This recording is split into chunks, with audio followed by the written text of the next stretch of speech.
Howdy all. So this is something that I have been meaning to try over the channel for a little while now, something that I hope you will enjoy and want to see more of, and that I want to incorporate into my channel more often. Last year, I contacted my friend Thistle Thorn to do a dramatic reading for me, as he had expressed a desire to do some voice work, after receiving compliments from myself and other people about how fantastic his voice sounds.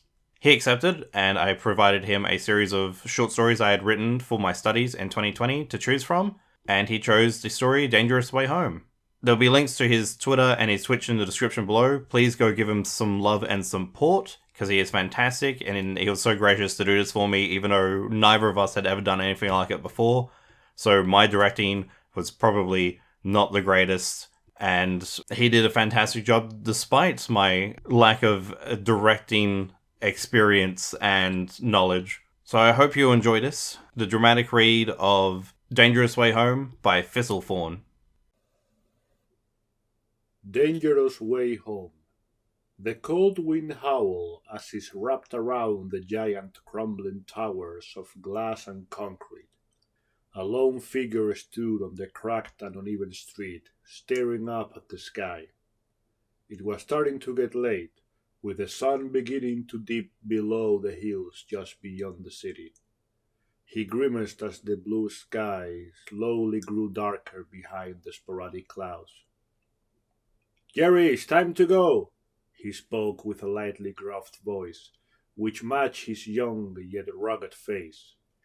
Humanity might have longer lifespans than ever, but 30 years living in this wild world was still more than enough to leave the marks of time and tiredness upon a person.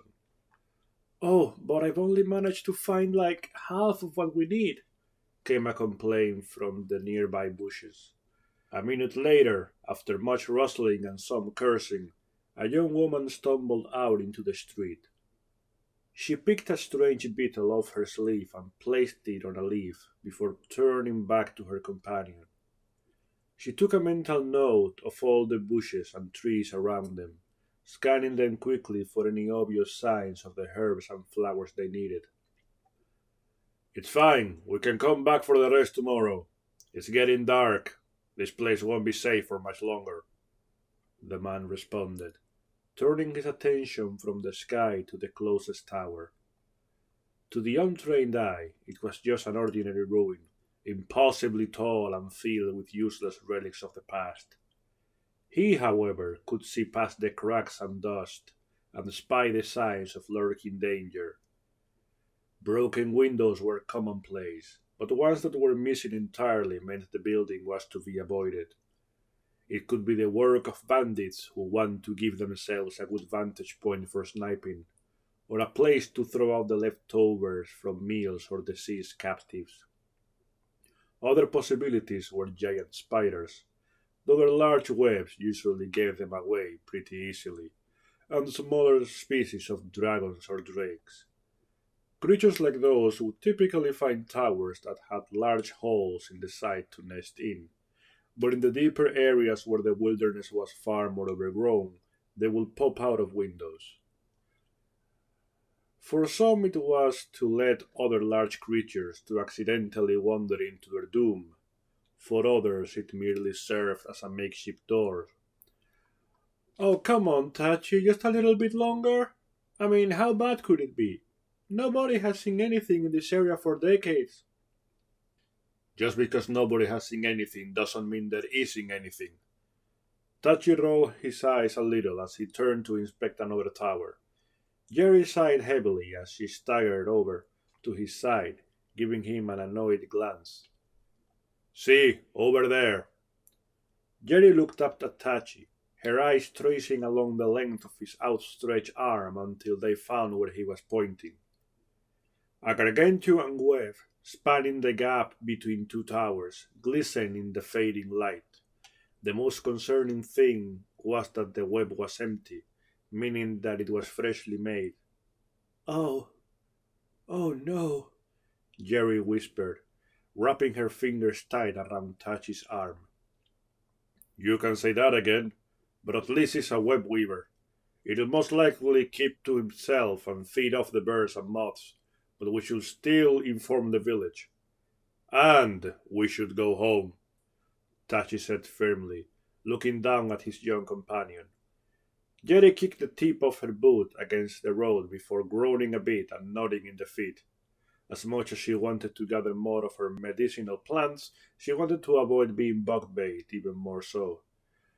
Okay, fine, we can go home, she pouted as the pair turned around and began walking in the opposite direction. They had not gotten far when Tachi stopped dead in his tracks. Quickly he reached out and grabbed Jerry by the arm, pulling her close to him as he tilted his head slightly. Their path had taken them close to an area outside of the old city limits, where the buildings were smaller and the reclaiming forest was denser. Normally it was a fair safe area, but it had gotten far later than he had realized, it seemed.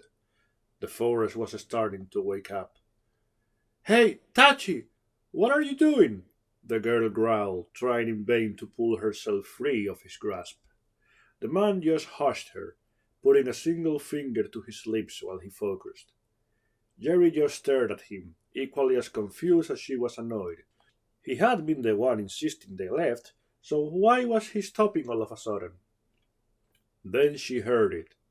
A simple sound, one easily lost among the usual cacophony of noises and the howling winds.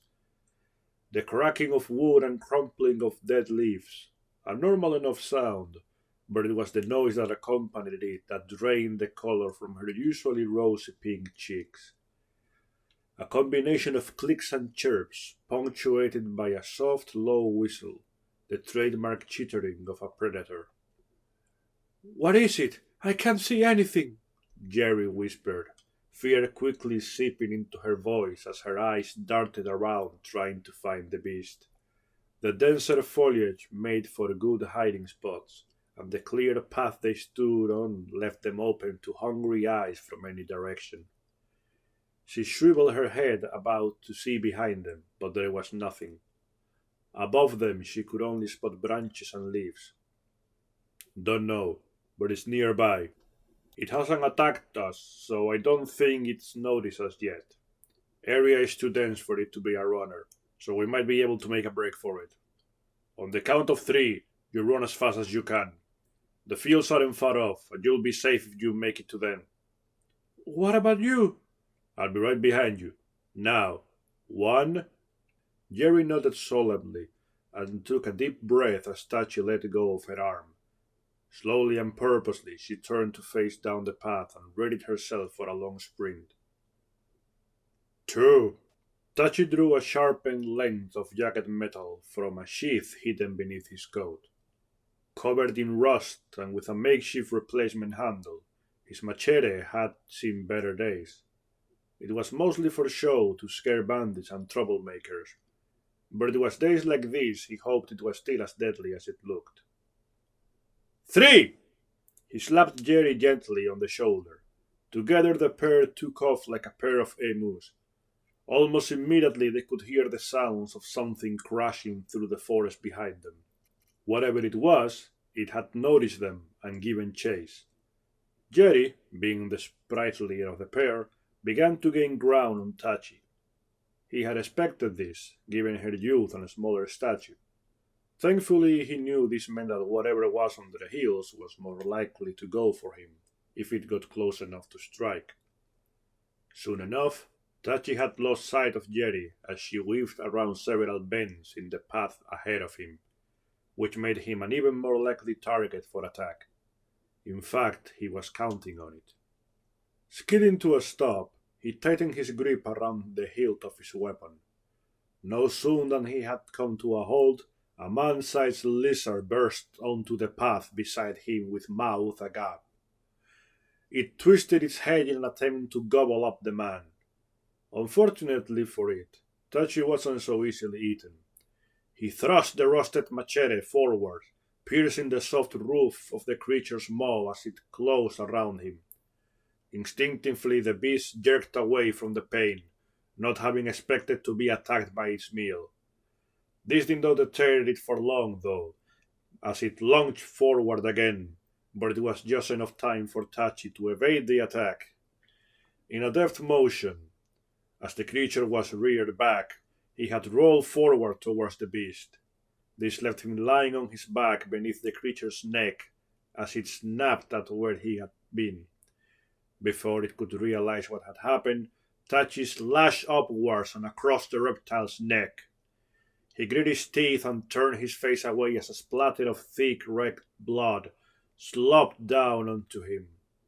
A sound that was somewhere between a gurgle and a screech filled the air as the overgrown gecko rose onto its hind legs, thrashing its forelimbs around as a steady trickle of blood flowed down its belly.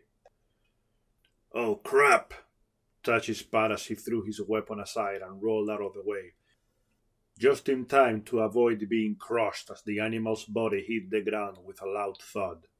Jumping to his feet, Tachi backed away several paces and prepared to run. However, thankfully, it seemed the danger had passed as the lizard's eyes slowly closed. Cautiously he approached it and gave its side a hefty shove, but to no response. He figured it was probably dead, or at least very, very unconscious. Either way, it was his moment to book it. It took a moment for him to clamber over the body and retrieve his weapon, but soon enough he was moving down the path again at a brisk jogging pace. Several minutes later, he spotted the edge of the forest and the chain-link fence that separated it and the open fields beyond. "Oi, Tachi!" a voice called out. Tachi smiled softly to himself as he spied Jerry standing at the gate, waving her arms over her head like an idiot. She did not have to wait for him, but he was a little glad she did. As he drew closer, she opened up the gate, allowing him to pass through before closing it again. "Oh man, you stink! What happened?" Jerry asked as she sidled up beside the man, pinching her nose shut as she leaned forward to inspect him. "Giant gecko. Had to throw it. Not my finest display, but it worked. Though I can definitely use a bath right now, so let's get back to the village, okay? We can send the hunters to retrieve the body in the morning, assuming it's still there." "Ah, yeah. A bath is definitely required. Are we still on for tomorrow?" "The forest is getting more dangerous, but we will see. I will speak with the elders tomorrow, but yes, for tonight, a hot bath, warm food, and a good rest is well in order." He smirked as he placed a hand on Jerry's head and scuffed her hair. She laughed, pushing his hand off before playfully punching him in the side and running ahead of him.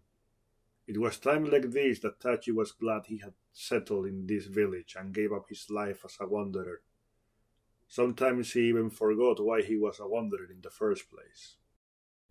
Okay, so that was Dangerous Way Home by Thistle Thorn. I hope you enjoyed it. If you'd like to see more of this, leave comments below. There will be links, as I said before, to Thistle Thorn in the description below, as well as a link to the story itself on my DeviantArt page. I hope you look forward to more of this kind of content in the future. I really hope I can get into it. It may take a little while though, as I do not have the kind of cash to throw around for dramatic readings right yet. But until next time, be good, have fun, stay awesome.